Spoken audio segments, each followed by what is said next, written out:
So why might we think that dollars are parasites and parasites are like dollars? Well, there are a lot of good reasons.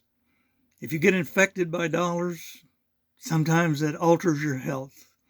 Sometimes it manipulates you, just like parasites, some of them at least, manipulate their hosts. Dollars and parasites both have avenues for movement through populations, and they have constraints on their movement through populations. And just like dollars, parasites are very often concentrated in a few members of a population. And just like dollars, very often, a lot of the members of some population don't have many of them. So let's take a look at some examples from nature. So this is the Rocky Mountain toad, and it has some worm parasites, truly beautiful tapeworms that look like this, work of art on a slide. Here's some suckers that they end up using to attach to the toad's gut.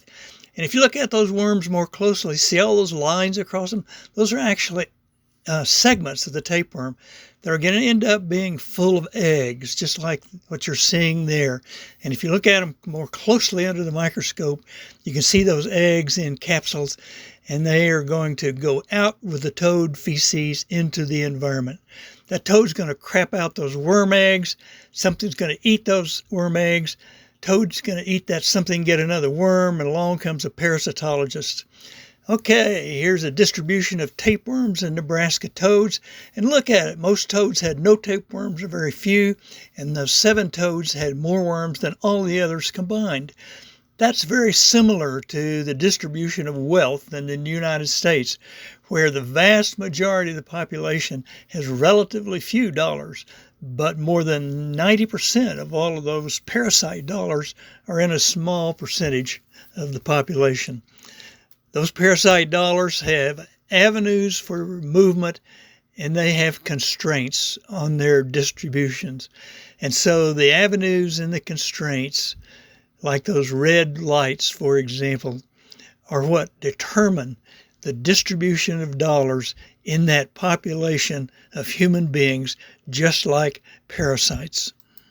So this is probably a good time to get your copy of Life Lessons from a Parasite, what tapeworms, flukes, lice, and roundworms can teach us about humanity's most difficult problems, from your local bookstore, or just go to Amazon or check the links on my website. This one really is a good book. Thanks.